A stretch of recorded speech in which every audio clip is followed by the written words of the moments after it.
Ieraugot autiņu šādā stāvoklī, iespējams daudziem nolaistos rokas un vairs nebūtu vēlēšanās ne tādu iegādāties, ne ar tādu ielās rādīties, kur nu vēl domāt par tā atjaunošanu. Arī valmierietis Jānis sākumā nedaudz šaubījās, vai iecerē auto restaurēt izdosies. Tomēr gribas spēks izrādījās pārāks par vājumu brīžiem. Tā, pēc aptuveni 4 gadus ilga restaurācijas darba, sapnis par elegantu 70. gadu beigu auto atkal izvešanu ielās ir īstenojies. To tika iets jau vairākus gadus jau meklēja šo modeli konkrēto. Patikt, ja viņš patika, nezinu, gadus 10-15 atpakaļ es viņu tā pamanīju, ka viņš man ļoti iekrita acīs un eļļuguni ielēja. Gadus 5 atpakaļ atbrauca draugs, skolas biedrs ar šādu modeli jau, un jau var teikt atrestaurētu jau, saremontētu. Un tas bija tā teikt pēdējā pile, ka es nolēmu stingri, ka es tādu gribu, ka es tādu iegādāšos un acīm redzot dabūšu braucam. Jānis atceras dienu, kā pirmo reizi sēdās pie Ford Capri stūres un veda to no Rīgas uz Valmieru, kur auto piedzīvo savas pārvērtības. Dažbrīd sajūta esot bijis tāda, ka nāksies palikt kaut kur šosejas malā. Tomēr ceļš līdz auto jaunajai mājvietai beidzās veiksmīgi. Gan ar pašu spēkiem, gan draugu palīdzību Ford Capri pamazām pārtap par izskatīgu auto. Auto tika izjaukts pilnībā un novērtēt viss, kas tur ir un kas ir sapūvis un kas ir metams ārā un kas ir vajadzīgs no jauna. Tika secināts, ka auto ir stipri bēdīgā stāvoklī, kad tur var teikt, ka no viņa nekas nebija palicis, tik cik ārējais veidols vien. Un tika iegādāta vēl viena automašīna.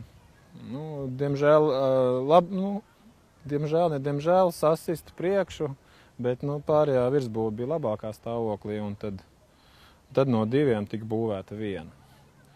Dzinējs palika no tā vecā, tā sliktākā stāvoklī, kas bija. Tur jau kāds jau bija pastrādājis pie viņas jau tīri labi, bet tas vizuālais bija briesmīgs. Auto, protams, atkal citā krāsā. Krāsojums līdzīgs tāds, kā 70. gadu muskuļu auto tika krāsot viņi. Auto pavisam nomainījis ir 3 krāsas, kādreiz bijis balts, tad melns un tad tagad galā oranžs ar pelēku. Autiņam, kas ir, nav vairs tas dzinējs, kas bijis kādreiz rūpnīcā uzstādīts. Kādreiz bijis 2 litru 6 cilindru motors ar automātisko kārbu, bet šobrīd ir Ford Scorpio dzinējs ar 2,9 litru tilpumu ar iešprici, kas arī tur pašu spēkiem tika tur savest kārtībā. Te jau pilnībā no jauna atjaunots auto priekšgals, jo detaļas nevarēja izmantot ne no šī eksemplāra, ne otra nopirktā. Viens bija cietis autoavārijā, otram savu jau bija paveikusi rūsa. Līdz ar to auto seju nācās veidot no jauna. Tikpat vērienīgu pārbūvi piedzīvoja arī auto aizmugure. Aizmugure arī pilnībā ir pārbūvēta. Tā teikt, no bagažnieka vāka uz leju.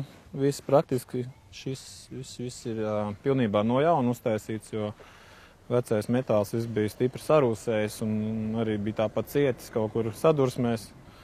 Tā teikt, pilnībā visu izgatavots no jauna. Iebūvēts ir Hellas, Diožu moduļi un, tā teikt, diezgan veiksmīgi iederās tur, manuprāt. Autos salons ir pāršūts, priekšējie sēdekļi ir arī vairs nav gluži oriģinālie, tie ir no Ford Sieras, Recaro sēdekļi, bet, tā teikt, veiksmīgi iederējās kopējā tēlā viņi pāršujot. Bet iepriekšējie bija kaut kāda auduma, jā? Jā, iepriekšējie bija auduma parasti sēdeklīši, jā. Tā, kas te vēl? Panelīts pārjaukts ir un pagaidām it kā netiecos ne pēc kādas īpaši lielas mūzikas, tur tik cik tur ir, tik ir pietiek, jo nekāda lielā mūzikas klausīšanās iekšā nevar sanākt, par cik auto diezgan skaļš ir. To jau laikam veicina tie izpūtēju sāniem, kas pamatīgi troks un tājas. Tas tā kā bija arī viens no mērķiem? Viens no mērķiem, nē, bet viņam tā teikt viss iedarās. It kā jau tur viss ir kārtībā apakšā, viss ir gan rezonatori, gan klusinātāji, bet tas auto par cik vēvēt dzinējs, un katrai cilindru rindai ir sava izplode, tad arī attiecīgi viņam tas troksnis tur veidojās savādāks nekā citiem auto. Ne tik daudz laika un darba prasījusi auto ritošā daļa. Šur tur niecīgas detaļas ir nomainītas, šis tas uzlabots, bet lielākoties viss palicis gluži kā 78. gadā, kad auto pirmo reizi izbrauc no rūpnīcas.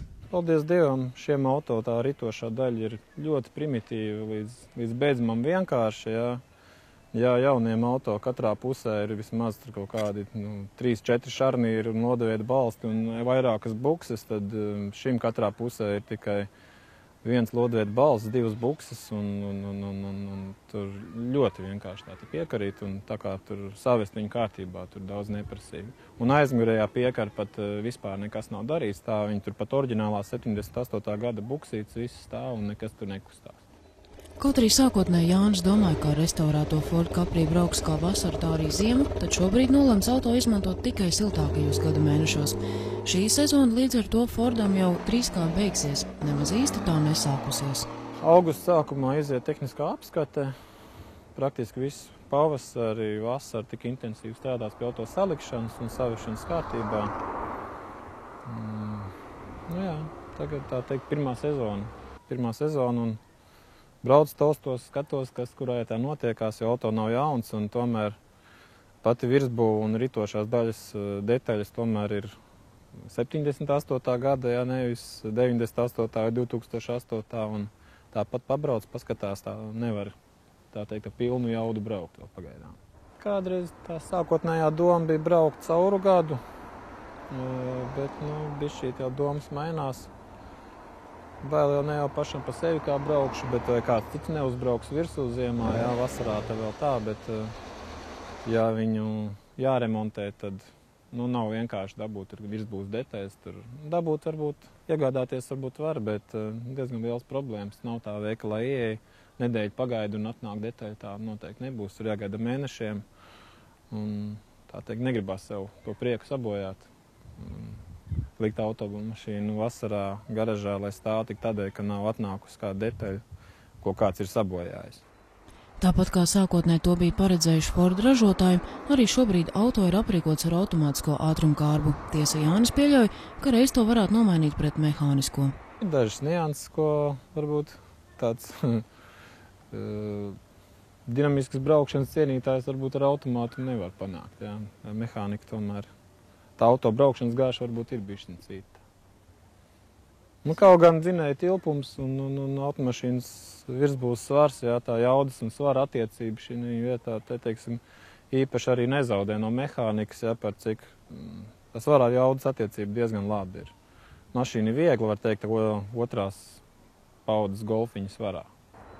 Jānis atklāja, ka auto atjaunošana izmaksās gandrīz tikpat, cik maksā 10 gadus veca Audi, bet tā kā Audi modeļa cenas ir atšķirīgas, aptuveno summu var vien tikai minēt. Lai nu kā, izlietotie līdzekļi, lai antīko auto restaurētu, ir niecīgi attiecībā pret auto vērtību šodien. Kā uzsver Jānis, draugu acīs auto ir arī dažādu izstāžu vērts, tomēr par piedalīšanos tam līdzīgos pasākumos Ford Capri saimnieks šobrīd nedomā.